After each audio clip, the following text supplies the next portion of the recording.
trying to stop Drogba getting himself into further trouble. Oh, it's not a bad ball for Pele on the right side. It's Carlos Alberto. And what a great goal that was!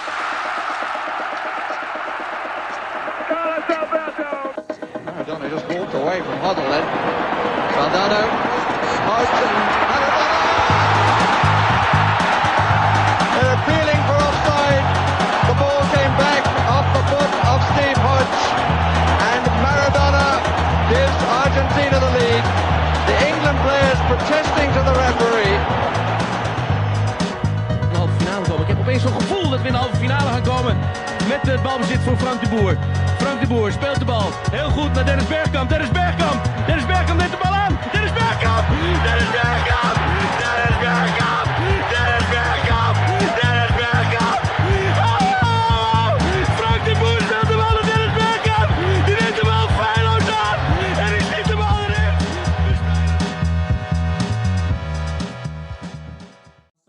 Yeah, cool. So, hello and welcome to the Scoreless Thriller podcast. I'm Alex and I'm joined as always by Leon. Leon, how are you doing? I'm doing great. Happy to be here. And we're joined by Conor O'Keefe, who is a professional footballer in Sweden, who's played also in Spain and in Gibraltar and previously in England. And we're delighted to have you on the podcast, Conor. Welcome. Thank you for having me, guys. I'm excited to be here. So Conor plays for Piteå in Sweden, which is so last year you were promoted from basically the 4th tier of Swedish football into the 3rd tier.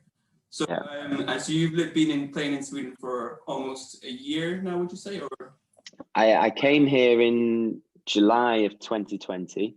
Okay. So I've been here about 6 months now, but the seasons run slightly differently. So normally the Swedish season is April to November. So I joined for kind of the latter half of last season.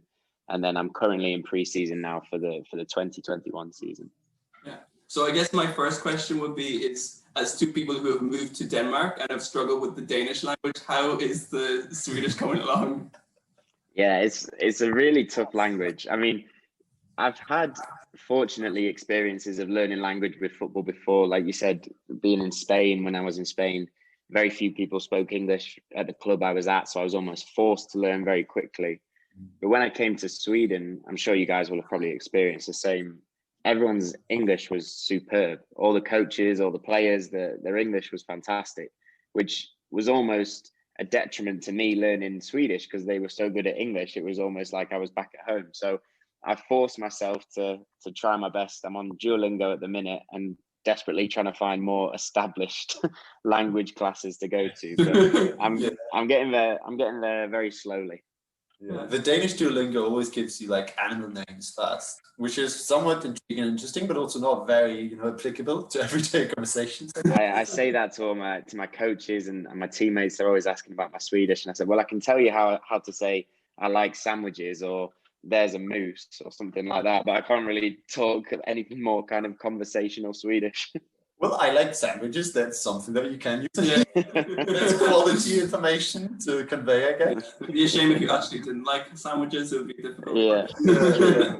I've got one question though, because you talked about already about leagues in Sweden. Because in Denmark it appears that Division 3 is League 4, right? Yeah, citing this great. They split them up by regions. Yeah, exactly. So does the same apply to Sweden? Yeah, so last year, the 4th tier that you mentioned that we won last year is actually called Division 2. So even more kind of different in terms of the name. Yeah, so we've technically gone into Division 1, which is the 3rd tier. So we still have Superettan and then Allsvenskan above us. So yeah, confusing names, but yeah, just we stick to the 4th tier, 3rd tier. That's easier to track. Also, quite to your advantage right now, right? It sounds so nice. I'm playing in Division 1. That's yeah, that's true. For anyone that doesn't know Swedish football, you can flex a bit. Yeah. So let's wind the clock back a bit. So you started your career at Macclesfield and going through there, and then you went to university to study. Mm-hmm. What motivated you to sort of go back and focus on studying rather than exclusively on the football? Well, I played football obviously from a young age, but I enjoyed school at the same time. I was good at school. I enjoyed studying different subjects. I was interested in lots of things as a kid. And I was fortunate that at Macclesfield, whilst I did my kind of youth team scholarship as an apprentice, normally you leave school at 16. That's kind of the process of becoming a professional footballer in England. But I was allowed by the club and by my school to continue with my A-levels. So I did my youth team scholarship while studying for my A-levels from 16 to 18. I was then offered a professional contract. I started as a professional for the first time at 18, 19, and I was a third choice keeper, didn't play very often, probably didn't do as much extra curriculum practice and training in order to try and break into the first team as I should have done. And I realized how difficult it would be to try and become a first team goalkeeper at that level. Because I'd done my A-levels, I had an offer from Loughborough, having done the UCAS application process. I never really wanted to go to university. It was never in my mind. I always wanted to be a professional footballer, but my mum and dad encouraged me to go and have a look at Loughborough, go and see the football program. And I'm very glad that they did, because for those of you that know kind of Loughborough University, it's probably the best sporting university in the UK. It's the home of British athletics, British swimming. The facilities are incredible. The football program is almost like a full-time football club. We had strength and conditioning coaches, physios, nutritionists, psychologists, and we were almost full-time players alongside studying for a degree. So once I saw kind of the benefit that it would bring me as a footballer, first and foremost, which is strange to say when talking about university, whilst also enabling me to study something that I was interested in, which was an international business course. And having had the experience of combining studying and sport before as a younger person, it was a really good opportunity for me to keep progressing on all those fronts. So a strange decision in terms of the status quo of progressing through football, but one that helped me to develop as a player and a person. So one I'm very glad to have taken, really. Mm-hmm. And during the third year of your studies, you spent it in Madrid, and I read when you went to Madrid, you like drove around to every single club in the city to try and get the trial with them. So, and that's how you ended up with Fuenlabrada, yeah. So why did you not give up so early? I'm so sorry. Yeah, just let it out. I know, it's so bad because I actually speak a bit of Spanish now. Oh yeah, but this is the golden letter story, right? Yeah, this is it. Yeah. Yeah, please. Yeah. So I mean, like you said, I mean, in my third year, I had the choice to either do an Erasmus year and study abroad, or to go and work in industry or do a placement year. And my aim was still to progress with my football, and working full time would obviously make that more difficult. So I took the opportunity to study abroad. I had always watched Spanish football growing up. It was something I always enjoyed. So the opportunity to go to Spain and try and find a team was a really exciting opportunity. But I didn't speak Spanish. I didn't have an agent. I didn't know any Spanish coaches or anything. So I almost had to take it upon myself to be my own agent and try and contact as many clubs in the area that I was going to be living and studying in as I could. So my girlfriend helped a lot. She spoke Spanish, and she helped to translate a lot of letters for me, where I kind of wrote out who I was, where I'd been, the links to my highlight videos and things. And yeah, we literally took a plane to Madrid, hired a car, and drove around all the clubs that we could find, from the top teams all the way down to kind of 8th, 9th tier teams. So eventually we were very fortunate that I ended up at Fuenlabrada, who were a really good club. They were in the 3rd division at the time, now in the 2nd division in Spain. And again, I joined them with their first team. I was a 3rd choice goalkeeper, but training full time, learning Spanish, developing my game in a sense that I hadn't been exposed to with English football, whilst doing my Erasmus year. But I think anyone that's done an Erasmus year knows it's quite light in terms of volume. So it was pretty much just all focused on the football. So, it was a great experience for me, and kind of culminated in a really cool trip to the Bernabeu to face Real Madrid in the Copa del Rey. We had them home and away. So being part of a squad at the Bernabeu was something incredible as well. So it was an amazing year. what was it like preparing to play Real Madrid? Like, was there a massive change in sort of people's focus in training or stuff, or did people try? We had a team that was very experienced. We had a lot of players who had played in La Liga. We had a couple of players that had played for Real Madrid and had played for Atletico Madrid. So they kind of led it in a sense that they were kind of very consistent. For myself, I was in an almost privileged position where I knew I wasn't really going to play because I was third choice. I was the young goalkeeper. So for me, it was just just soak it all in, be a sponge, learn as much as you can, enjoy it. So yeah, from having nobody at training to suddenly 30, 40 cameras and journalists watching all our training sessions, and then the trip to the Bernabeu itself and things like that. It was an incredible experience. Yeah, it does sound incredible. Also before, like, so daring, the move that you would just, go to all the clubs, ask them whether they would allow you to join training sessions and whatever. Were there any social awkward moments where someone was like, why is this English lad coming here? A few. I mean, the majority of people were quite understanding. I think once they realized that I wasn't just kind of some crazy kid that just liked football and had actually had some kind of professional level experience, they kind of opened up a little bit more. But there was one, we went How to do you one convey club. this though, that you're like a professional? Like, because I was lucky that my girlfriend spoke Spanish, because again, my minimal Spanish, like we said, I probably would have only been able to say I like sandwiches in Spanish or whatever it was at that point.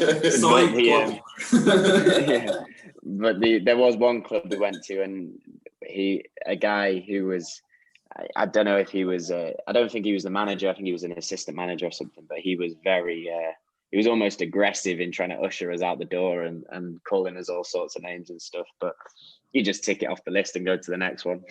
Yeah. Sounds great. But then when you went into the stadium in Madrid, was there anything that, like, any specific moment that you cling on to that stuck out, or was it just like the whole experience? Yeah, I mean, there was a few things. I think when we arrived on the coach, we were coming through the streets of Madrid, and I mean, it was by no means a full stadium. It's a cup game against a lower league team. It looked empty, but I think there was probably about 60,000 people there. But because the stadium is 80, 90,000, you see all these empty seats. But coming into the stadium, you see all the crowd coming towards the stadium, and obviously coming in and putting fingers up at the bus and all that kind of stuff. So that was quite funny. We had a police escort to get there. And once you got off the bus, like you see when you watch the Champions League, you kind of see the cameras there and they're filming the players get off the bus. And suddenly you're one of those players and they're filming you get off the bus, and you're trying to look like you belong there and that you've always done this before, and you're not actually really going crazy in your head. How you buy some new Dre Beats headphones just for the occasion? It's funny. A lot of them. I mean, a lot of the pros obviously had the big headphones, had the little wash bag. I think I had like my flipping Nike drawstring bag with my boots in, and that was all I had, and I was just toddling along.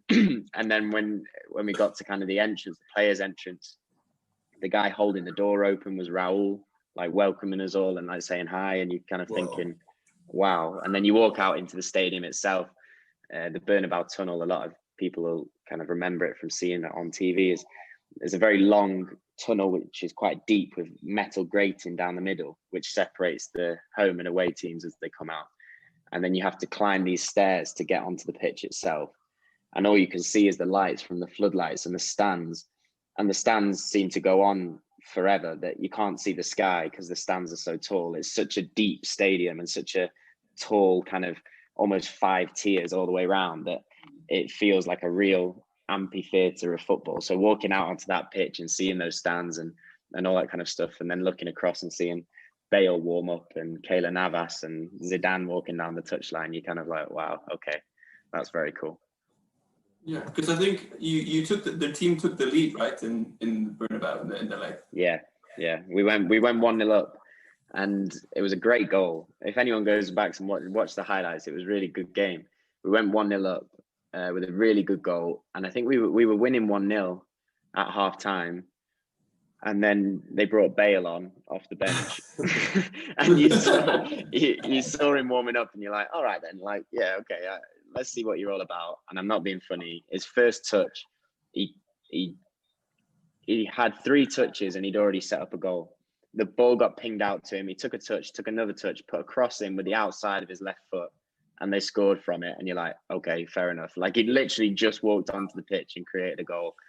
And he nearly scored the second. Keeper saved it. Rebound went in. We were 2-1 down. And we eventually scored an equaliser in the 93rd, 94th minute and ended up drawing 2-2 away. Unfortunately, we'd lost the first leg 2-0, so we went out. But it was a really good game, and we gave a really good account of ourselves, which was really fun. How did you deal with like the communication aspect, as you know, as being a goalkeeper, where sort of communication is such a crucial sort of part of the game? Like with the Spanish struggling, like being very new to the language, what was the kind of tricks or like tips or things that you kind of worked on initially? So I was very fortunate that pretty much the only person that spoke English at the club was my goalkeeper coach. So I was very lucky that the person that I was working alongside most had a good understanding of English. And one of the first things I did was I said, right, I'm going to write down a list of all the words that I use in English when I'm trying to communicate as a goalkeeper. And we'll sit down together and we'll try and translate them as close as possible. There was some that he didn't understand what I was talking about, but the majority of them we managed to kind of cross-translate very quickly. So those were the words that I'd learn first, and I'd try and use them as much as possible to get into my head. But then you still remember some of them? Oh yeah, no, I can still speak them. Okay, with like, I have it. Keep Well, I know that's one thing which is quite interesting, because people now who might watch my videos and watch me train, they often ask when I'm coming to take the cross what I'm saying, because I don't say keepers, and they can't work out what I'm saying. And I actually use my name. I say Connors when I come and take a cross. And a lot of people go, why do you say your name? And it came from that, because I thought rather than me saying something that they don't understand, keepers, or just actually saying portero, which is the word for goalkeeper, but no one uses it. I was like, well, I'll just use my name, because then everyone knows it's me. So from then, I've always used my name when I'm coming for crosses, in case whatever country I play in, people don't understand what I'm talking about. So things like that, there are little kind of idiosyncrasies that you pick up from. It's quite a clever also psychological tip also for people to sort of remember your name. And I guess, also something self-confident, right? You just call your name, go out there, go grab it. And very cosmopolitan, as you say, right? It works everywhere. So yeah. Good trick. Anything else though that was different towards you training as a goalie in England, in comparison to maybe Sweden later on, but also Spain? What's going on? We're struggling with the Spanish. The big difference in the goalkeeping kind of focus was the goalkeeping that I had experienced in England, which was lower football league kind of level. I wasn't at a Premier League club, so I'm sure it would have been different, but there was a lot of focus on athleticism, on speed, on power, on strength, all that side of the game, kind of very direct play, making sure you're strong, coming through bodies, taking balls, that kind of thing. Moved to Spain, and the physical element was hardly there. There wasn't many times that we would train in the gym as a team. Even with our goalkeeping, there wasn't much based on the physical. It was massively focused on the technical aspect. So on positioning, on handling, on footwork, obviously, distribution, first touch, all that kind of stuff. So when I trained in Spain and I'd see the goalkeepers kind of meandering around and taking it easy, and I'd be like, right, I'm going to blast them. I'd go in. I was like, I'm going to go in. I'm going to be so fast, so powerful, so athletic. And the goalkeeper coach says to me, he's like, it's great that you can do that, but that then means that you're kind of half a yard off with your positioning, or your handling's not quite right because you're rushing everything through. So we almost had to rebuild that kind of technical aspect to partner it with the physical stuff that I learned from England. And it fits very well with Sweden now, because Sweden is not as technically focused as Spain, but it's not as physically kind of important in terms of the elements of your game as England is. It's not as direct, it's not as powerful, it's not as aggressive. Yeah. It's almost in between the two. So the two kind of schools of goalkeeping that I've been fortunate to learn from seem to pair quite well with what the kind of Swedish way of playing football is in what I'm experiencing at the moment. And so At what point did you begin the vlog? Was it long before the experience in Spain, or had you been? It was pretty much as I was going to Spain. It was that summer, so that was when I'd had the whole driving around trying to find teams, and I was in pre-season training with the first club I was at, which was a club called Rayo Vallecano, the fourth Fuenlabrada, and I kind of thought to myself, this is a really weird way of getting a club. This is a really kind of interesting story.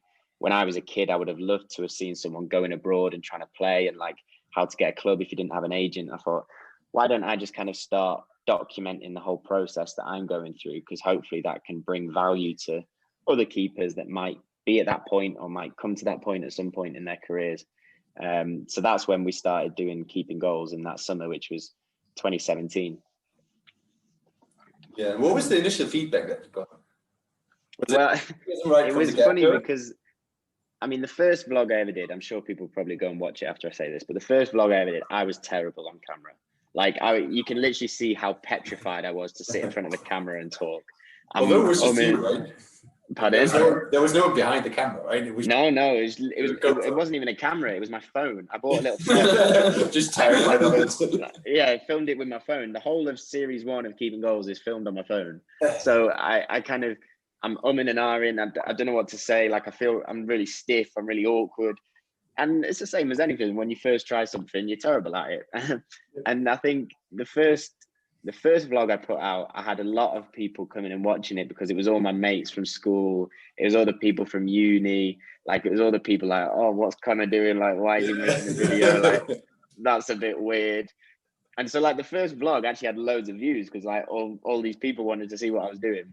Like, the second, third, fourth carrying on had, like, nothing because no one was very interested in it.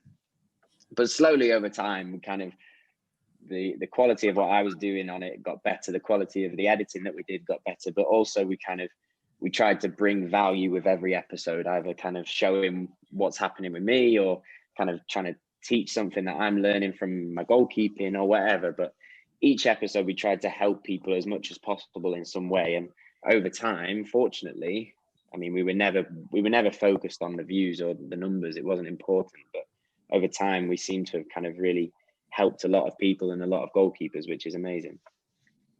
Have you ever had any sort of issue with the clubs that you've been at, with maybe some feedback or like them being, who does this guy think he is? Or yeah, I mean, I think the first vlog in Spain, I think I've talked about this before, but in Spain, the first time I was making the videos, like, I didn't want to make it in and around the club because obviously you're trying to be professional.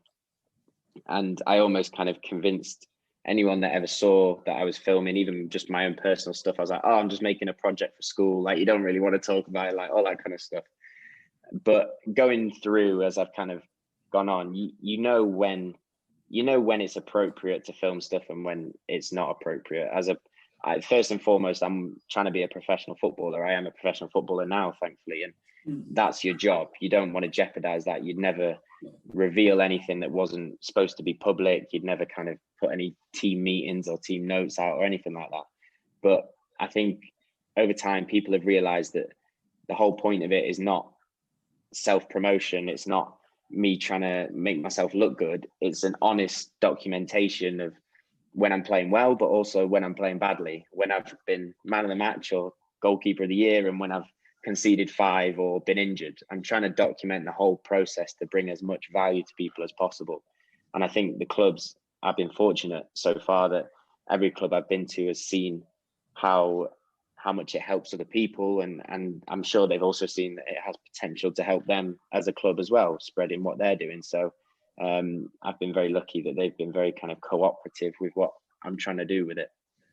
Yeah. But it also, the vlog also goes beyond just assessing your performance, right? And your technique. I mean, that's an essential part of it. But I felt that sometimes it was also a football lifestyle vlog where you not just talk about the training, but also what you eat, what you do, what your expectations are in your country. And I think this symbiosis of these two things getting together is something that's very interesting, I guess, to a lot of viewers. Yeah, and I hopefully, I think, because that means that also people that maybe aren't interested in goalkeeping itself still find it interesting, like you say, being in different countries, pursuing a dream career, all those kind of elements of it. and the honesty and the kind of the showing the real process of that is important, because as everyone knows, it's not all kind of sunshine and rainbows when you're trying to chase what you want to do. There are some hard bits. So hopefully that kind of means that even people that aren't interested in goalkeeping still get some value from it. Yeah, and it makes you think of your own Sunday matches in the amateur league.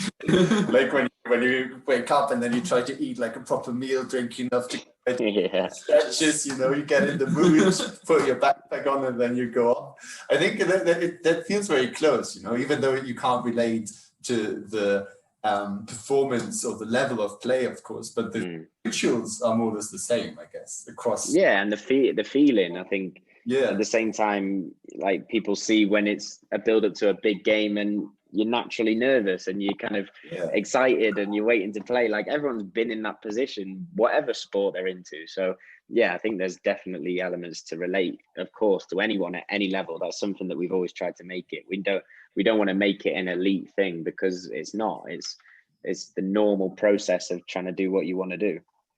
Yeah. Do you ever have days where you just slack and you're not as efficient in your training? Because it always feels like, you know, the mortals, the mere mortals sit at home, play the Xbox every now and then, you know, and then go to. Yeah. No, I've got my protein intake, you know, I did action, and now, you know, I'm off to learning some Swedish. I mean, I do. Of course, like everyone, of course I do.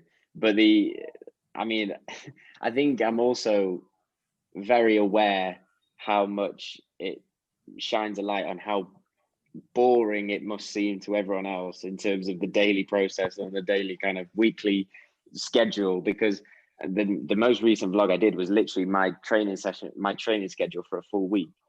And halfway through I said, I know you guys must be bored of this by now, because it's literally wake up, go to the gym, come back, have some food, go to training, go to sleep. And for someone that doesn't love it, that must be really, really boring. But for me, I really enjoy that. I love playing football every day. I love going to the gym. I love eating the same lunch that I've had for about 8 months in a row, and whatever it is. It shows you that obviously when you see the top players and the cars and the money and the house, that's what you think of when it comes to footballers. But that's the 1%. The rest of the kind of people still playing football, they have to live that life all the time. And for most people, they probably wouldn't want to swap with them, because it can be very boring. But for me, thankfully, I enjoy doing it. No, and it looks very impressive and dedicated. Yeah. So after your studies, you went and played in Gibraltar. How did these sort of opportunities come up? Did people contact you, or do you sort of have to proactively sort of put your name out? Oh, I'm interested in playing here, or I've always had to kind of chase the opportunities. Even I think this winter was the first time that I had a club that wanted me, because it was Piteå that I'd just won the league with and they wanted me to stay. That was the first time that I'd had a club be like, right, we want you for next season. What a feeling. There's something wrong with them. Yeah, and it's not like, I mean, it's not the kind of no one wants you. It's a massive space of everyone in the world and everyone trying to be footballers and everyone trying to find links. And for whatever reason, I mean, I finished at Fuenlabrada because I had to go back and finish my final year at Loughborough. I finished my final year at Loughborough. You can't carry on at university anymore. You need to go and try and find a job or a club or whatever you want to do. So I go and play in Gibraltar. And that came from literally trying to secure an opportunity wherever, back in Spain, in England, and kind of through contacting lots of agents, lots of clubs, lots of goalkeeper coaches. There's kind of, you suddenly get murmurs sometimes of, oh, these guys might need a goalkeeper, or these guys might need a goalkeeper. At times I've been thinking that I'm going to Scotland or coming to England or going back to Spain or Gibraltar, or I've even had ones where it's like, oh, you could maybe find somewhere in Venezuela. And it's like, it could end up anywhere. So as soon as the opportunities come, you kind of have to assess it quite quickly and go, do you fancy it? And you go, yeah, let's go for it. You go and give it a go. And hopefully that then leads to another opportunity. With Gibraltar, we were halfway through, well, 2/3 of the way through the season when the kind of coronavirus stuff happened. The league was suspended and then cancelled. So I came back to England and no one knew how that league was going to go. And then I had to try and find a new place to play that was still playing football. And Sweden was kind of one of those only countries that was still going. Unfortunately, Piteå, well, unfortunately for the other lads, but Piteå had some injuries to goalkeepers. They needed someone to come in. Yeah. So for me, who was sitting at home, well, training at home in lockdown 1, it was like, yeah, get me out there. So then you're back out again and you're off to somewhere new. So these opportunities, they can come like that, and you just have to be kind of ready to take them. But do you have to sort of just, like once there's the initial contact, do you have to sort of show them all your clips and stuff, like this is my repertoire stuff and this is what I'm capable of, and then like, how quickly can it go after the process? Yeah, so I mean, you can contact. What I tell a lot of people that ask me that type of question is it's always important to have your kind of football CV, like you would with a normal job application. Have your football CV, like your main achievements, where you've played, recommendations, all that kind of stuff. Then have your football highlight video, so recent highlights from your games, the different areas of your games which are hopefully beneficial to other teams, and you can actively push that out. I've actively kind of pushed that to scouts and agents and managers on LinkedIn, on email, on even writing letters like we did, putting in golden envelopes. You just have to actively push it, and then once you kind of see that someone's interested or there's an opportunity somewhere, you have the kind of initial conversations, you figure out if it's kind of in the best interests of both parties, and then normally you have to make a decision pretty quick, because if you don't want to do it, they'll need to find another goalkeeper. So you kind of have to almost just hold your breath and jump and go for it, and hopefully it's a good decision. Do you think your vlog helps with creating like this opportunity structure, or people can do like a more thorough research on you and look what you're up to, where you've actually? Yeah. I mean, I think the vlog, I've always understood that it's a good opportunity for me to kind of build my reputation as a goalkeeper. It allows me to showcase myself to more people, and hopefully either that is someone that can get benefit from it for themselves, a younger goalkeeper or whoever, but it might also be a manager or a scout or a agent. And I know that it's a good place for me to put up my highlight videos on YouTube as well, so people can see it. And you never know kind of who sees what, and you just have to make sure that, as always, you're professional with it, you're doing it for the right reasons. But I think there's no doubt that it helps to have more eyes on you to show what you can do, and then if that leads to opportunities, then brilliant. Yeah. But did you realize how big a sort of change it would be from playing in sort of sunny Gibraltar to so north? It's like such polar opposites.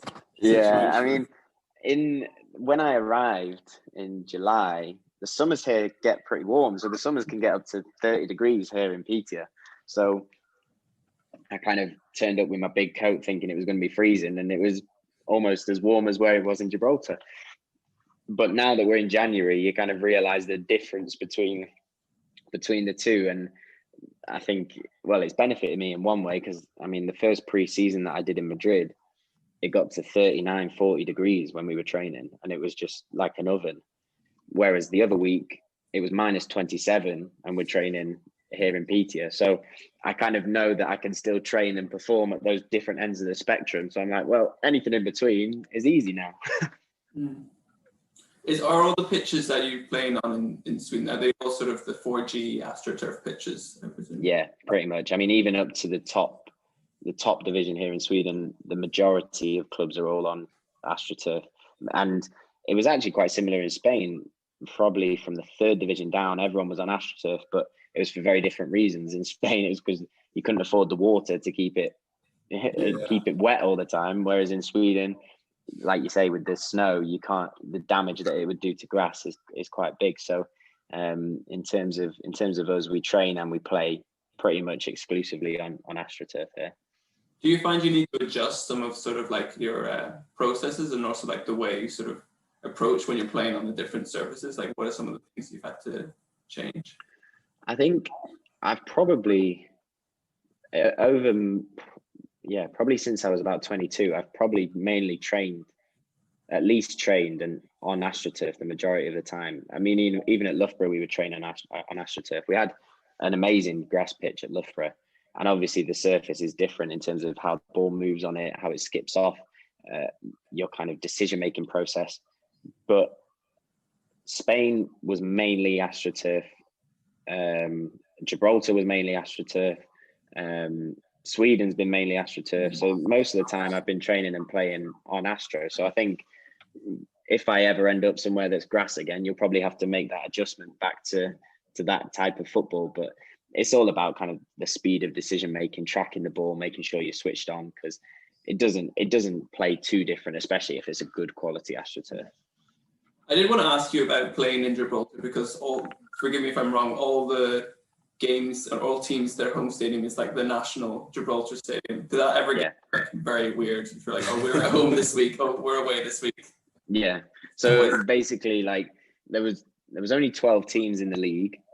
We all played on the same stadium because Gibraltar's tiny. For anyone that knows Gibraltar, it's pretty much like a rock on the end of Spain with a big city, which is Gibraltar. I think maybe 30,000 people. That's about it. So in terms of us all playing on the stadium, if you were home or away, the only difference was which changing room you went into. So you're kind of not sure where you were getting changed. But the stadium itself is incredible. It's you'll have to have a look on kind of Google, but behind one goal you've got the Rock of Gibraltar, which is kind of very iconic, like very kind of awe-inspiring. So if you're at that end looking that way, it looks amazing. But behind the other goal is the runway for the airport. So you can be taking a goal kick and the Boeing 747's landing behind you. You kind of have to keep your concentration. So it's a very unique place to play football, but definitely one that I'll remember because it is a very kind of iconic and amazing stadium. Yeah. What would you like? What was the standard like in Gibraltar? Was it much different from what you've been used to playing in before? Or the difference in Gibraltar was the variation in terms of quality. So even though there was, like I say, 12 teams, you have the top teams who consistently, because being the top teams, are in Champions League qualification, Europa League qualification, have good money, can bring in really good Spanish players or really good British players or European players. And then the bottom teams in Gibraltar are almost kind of like local sides made up of mates that want to play together and very, very small budgets. So it's not uncommon that if you have the top team play the bottom team, you can get a 12-0, 13-0. Like it's a ridiculous kind of differentiation in terms of standard. But the good teams with the good players have some really, really top quality players. So it was each week something different was kind of showing itself. But it was a good experience. And I mean, I was kind of in teams which were around the middle of the pack. And as a goalkeeper, especially when you play against the top teams, you know you're in for a busy day. So in that sense, it's whether you win, lose or draw, you know that you're going to have the opportunity to test yourself. So it was a good challenge in that sense.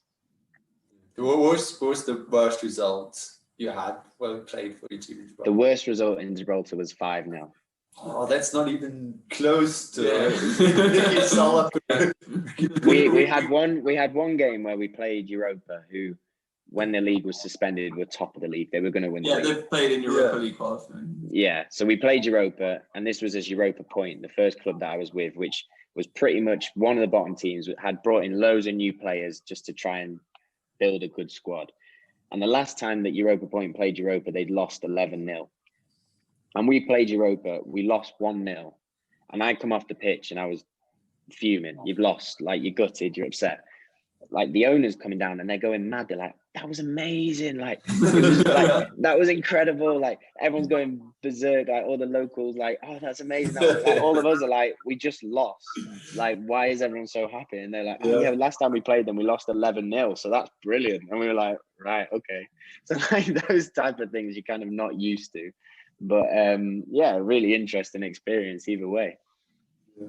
Because once we had Nicky Salapu on, and he is the goalie. He used to be the goalie for American Samoa, and they famously lost, have the biggest FIFA game loss ever in football history, which was 31-0 to Australia. There's this one picture where he just, lies in baby pose on the pitch, and you can see that it's just, that was one too many. And then we had him on and we talked about this, and he said that the one wish he had in his football career was that he would get to play against Australia one more time, I mean, there's the fact that you're even at the level where you're playing against Australia, you kind of go, wow, fair enough. Like whatever happens, you go, that's some experience. But yeah, I feel for him that as a goalkeeper, especially because there's not much you can do. I'm sure he probably made about 15 saves as well. So it's a tough one. Yeah, definitely. Why a goalie though? That was I meant to ask this question at the beginning. When did you know that a goalie was your calling? That was the position? I always enjoyed playing in goal, mainly because my younger brother, who's only about 18 months younger than me, he always loved playing outfield and he loved shooting, and I loved jumping around and saving. So from probably about the ages of 4 and 3, we'd be out in the garden and he'd just kick it at me and I'd try and jump in the way of it. And that still goes on to today. Like even when I go back home and he's back home with me, we'll go to the park and we'll just spend hours in just kicking a ball and me trying to save it. And that was really the beginning of it. And I enjoyed that feeling of making a save and jumping around. So yeah, I think if a lot of people that start off in goal, they don't realize the downsides of the position. I think that upside of making saves kind of definitely outweighs all of that stuff.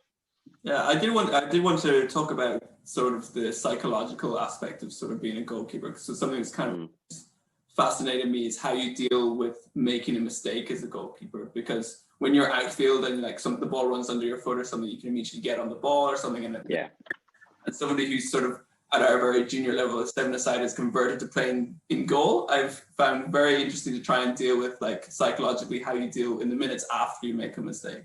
Yeah.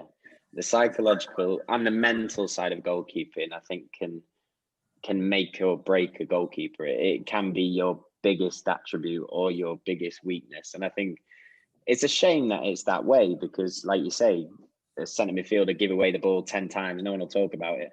If you're a goalkeeper and you misplace a pass, then everyone's going to talk about it. Or if the ball goes through your hands, and same with the striker, you miss 6 good chances and you score 1, no one worries. Yeah, as a goalkeeper, you make 6 saves and you let one in that maybe you shouldn't have done, and everyone's pointing the finger. So it's just the culture of football, especially I think in the British game. But for me personally, I think you're always going to make a mistake. Mistakes will come, and you kind of have to, in the moment, almost blanket and reset and start again, because the worst thing you can do is get stressed and get worked up about it, because that very often leads to a second one, and then you're on a downward spiral and you're in a really difficult place. So if you can master the art of parking it, at least for the rest of the game, starting afresh, and each action just concentrating on it 100%, one at a time, then you can build a good game. And then after the game, go back and look at it, because mistakes are data rich. They're the best opportunities for you to learn things. So as a goalkeeper, again, it's an opportunity for you to grow. So it's a relationship that has taken me a long time to build. There's definitely been stages that I've been kind of very anxious about mistakes or frustrated by them, but over time and with experience, you kind of learn to live with the process of them happening and know that they will happen, and it's about how you bounce back from it and deal with it going forward. Yeah, Zen approach. Exactly. But that's also what stands out, I think, from your vlog. You seem to have a very thorough and maybe research-based approach to problems and challenges, and to take them and see them as opportunities to maybe as a person, but also as a sportsman. So yeah, and I mean that's probably something that I benefited from having other areas of my life that I was interested in. I think it can be quite dangerous if you're solely focused on football and everything about you is in that moment, because if you put yourself on a pedestal as I am a goalkeeper, I am a footballer, and things are going wrong, suddenly not only do you have an issue in terms of trying to sort that out, you also kind of start having an identity crisis of what am I if I'm not very good at this? So the fact that I've always been interested in studying or doing different things or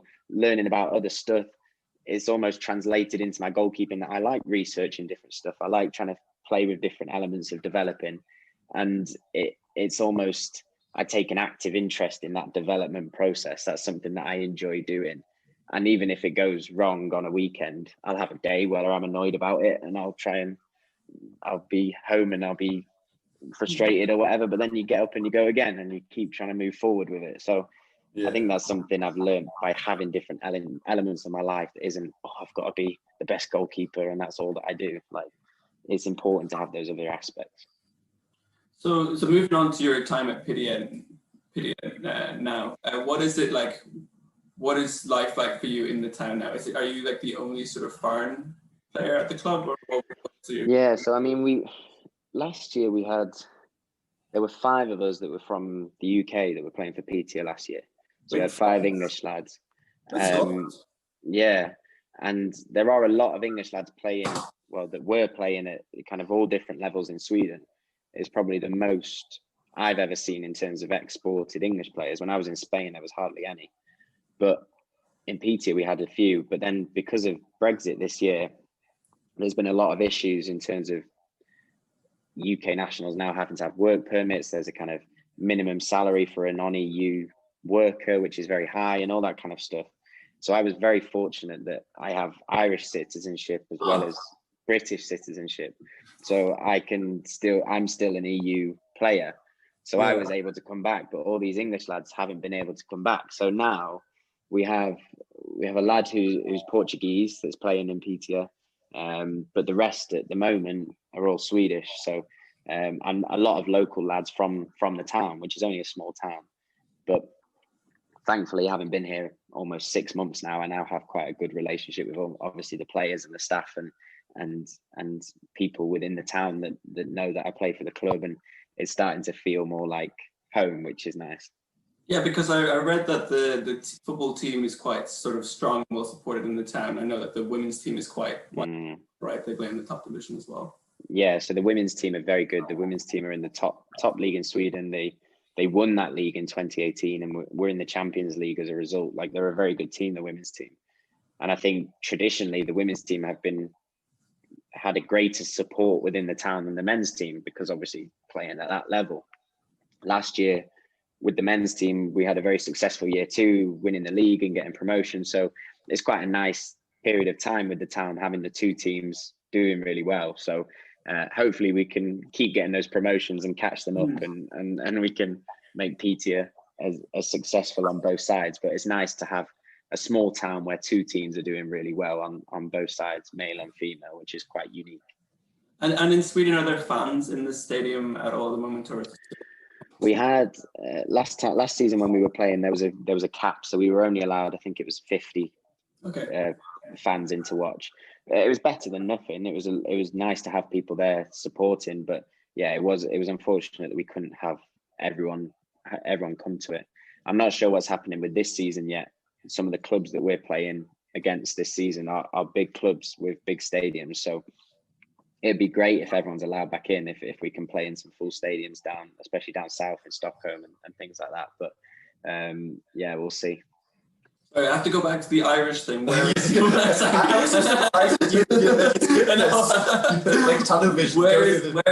the connection? This is when I find out that my mom probably knows whoever. Yeah.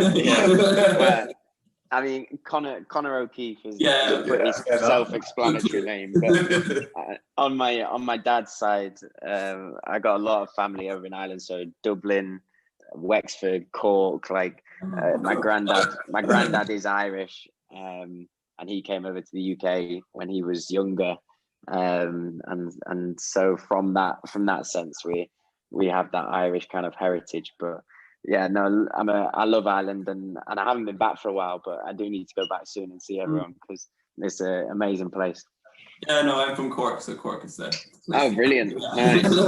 Well, I don't know if you'll know it, but the village that my granddad's from is Carricknavar, which is not too far from Cork itself, but it's tiny. Like, if you don't know it, it's probably about 4 farms. Oh, it's disappointing. I'm from like very West Country Cork, so not near the city. So yeah, well, there you go. But Cork's a great place. I should have just lied. Yeah, actually, my mom's not gonna like this. Yeah. But it must be like thinking about sort of your future plans to have an EU passport. You know, just because I imagine the sort of unknowing of sort of using that sort of opportunity. And I mean, that was one of the first things. As soon as the kind of vote happened in 2016, my whole family then were like, right, let's get this sorted. Because I mean, even for myself, even back then, knowing what I wanted to do and knowing that there was probably a strong possibility that I'd have to go abroad at some point and play, is I think the implications, I'm not sure the UK are fully aware, especially for people trying to work abroad and things like that, how difficult it's going to get. So yeah, I'm very fortunate in that sense that I have the family enabled to do that. So yeah, it's a stroke of fortune for myself with that one. So what are the aims for sort of the club and for yourself this year, having been, you know, newly promoted from the lower division? Is it sort of just survival at first thing, or what is the kind of discussion? Yeah, I mean, I think last year we were kind of, I think we were almost tipped to be bottom half last year, and we ended up winning the league. I think this year automatically everyone goes, "Oh, quite a small club going up to that level. You're going to struggle. You're going to be trying to play for promotion." In my head, it's the same attitude of, well, they can think that, but we're going to do as well as we can and see and play as high and try and finish as high as possible. Whether that will be promotion again or whether that will be just staying up, whatever it is, kind of in between, we want to give everyone a kind of showing of what we can do as a team. And I think we'll be in a really good position once the season starts to do that. So I'm excited to test ourselves against some of the clubs that we'll be coming up against. So it should be good fun. Yeah, how soon does the season start, right? Because you're in pre-season now, and then yeah, quite a long time. The pre-season here is very long. So our first league game is actually on the 4th of April. Okay. So we're in pre-season January, February, March, and then the first league game is away against Dalkurd, who are quite a big club. They were in the Allsvenskan probably 2-3 years ago. So that's quite a tasty one to start off with. But it'll be interesting. I've not done a pre-season this long before, so it's about kind of tempering yourself that you don't peak too soon. You don't want to be kind of, especially emotionally and all that sense, you don't want to be chomping at the bit 1st of February and then still have 2 months to go before the game. So you're trying to build into it. Yeah. How do you do this though? Because that's what you said, right? Even in Spain, you were so all in, trying to make every training count. Yeah, it's hard. Yourself. Like, my best seasons have always been ones where I've gone in and gone straight off the bat. Like, even with Piteå, I came in and they'd already had 2 league games. And because of coronavirus, the league had been halved. So instead of 26 games, there was 13 games for a season. And it was almost like a sprint to the end. 13 games, anyone can win it. So we'd already had 2 games when I came in. There was only 11 left, and I was like, right, just drop in at 100% and go all out. And we had a great year. And those 11 games, we kept 8 clean sheets and won the league. So for me now, I'm naturally someone that loves to kind of just go and give as much as I can straight away. And people will see that from how I train and things like that. But especially emotionally and mentally at the minute, I keep having to make sure that you're building everyone up. You're trying to encourage, you're trying to keep everyone calm and focused rather than 100% energy. And then I'm sure as we're getting in towards March and closer to April, I'll take the tapers off it and we'll go all out.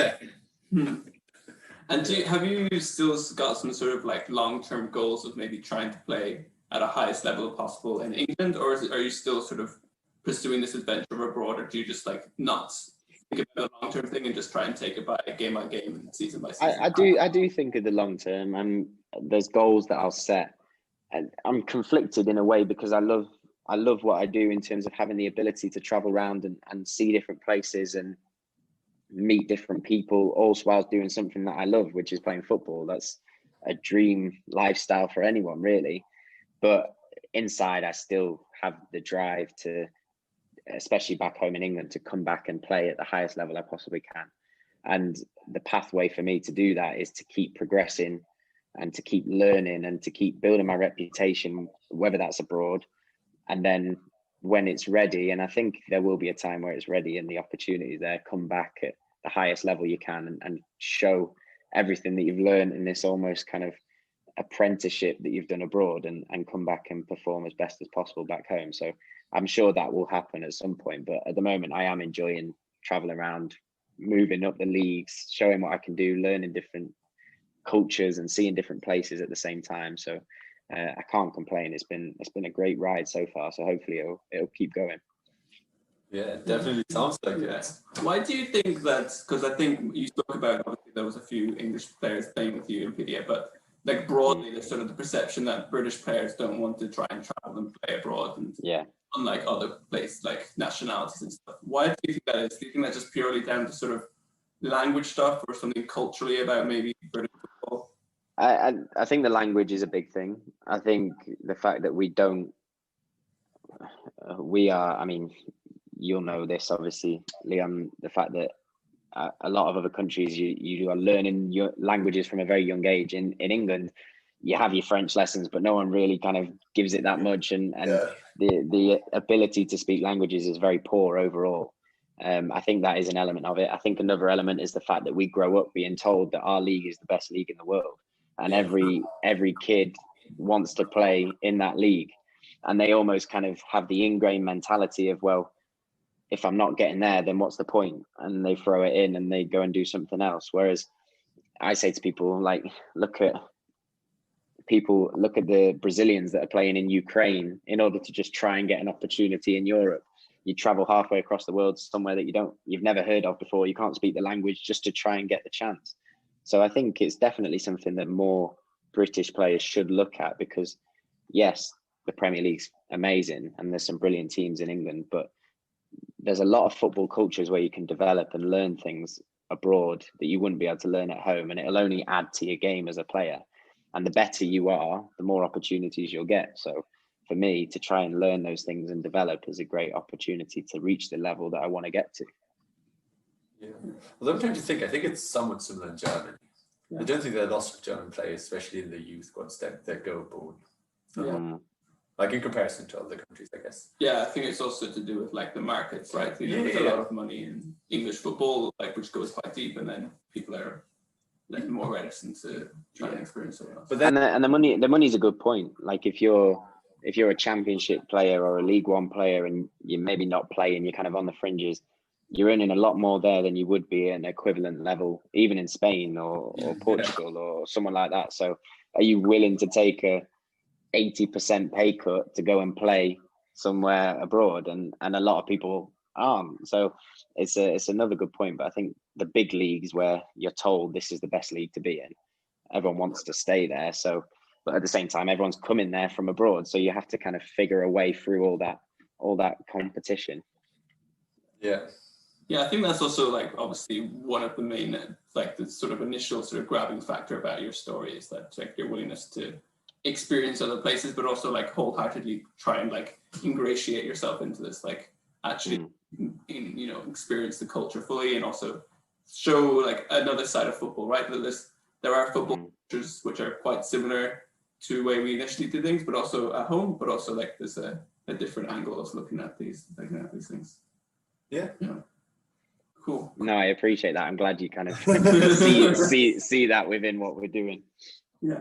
Cool. So I think that brings me up across everything that we wanted to cover. Thank you so much for. One question. Because it's not everything we wanted to cover. No. So because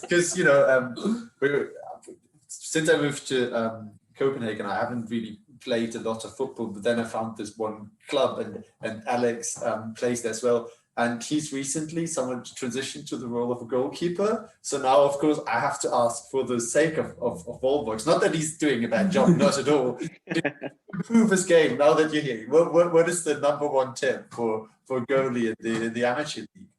Just what level I'm at. The first thing that I had to struggle with for the first couple of games is when the play is at the other end of the field, making sure that I'm standing in the middle of the goal. The middle of the goal, you laugh, but the middle of the goal is important.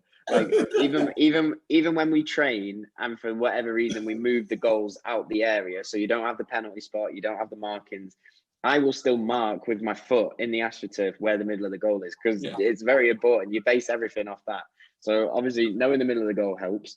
I would also say go for absolutely everything, whether it's a dive, whether it's a foot save, whether it's a whatever, because a lot of the times you stop yourself going in your head, you think, oh, I'd never get there.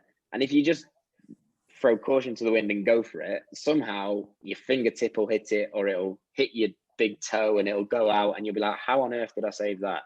And that's normally just because you've kind of gone, oh, never mind, I'm just going to go for it, and you somehow make a save. So I always say just go for absolutely everything. If it goes in, it goes in, but at least you'll have no regrets of not diving for it. Yeah, Conor, I say far more with my feet than with my hands. That's all right. David De Gea is the same. That sounds like quality advice. I'm gonna send you some footage, like a montage of Alex going for everything. I'd like to see that. With that one. All right. Cool. So thank you so much for joining us on the podcast. It's been really, really interesting. And no, not at all. I appreciate you having me on. Thank you. Yeah, thanks a lot. Yeah, good luck with everything for the season, and I encourage everyone to check out Conor's vlog, Keeping Goals, on YouTube, and also follow him on social media. Yeah, thank you guys. No, that'd be great.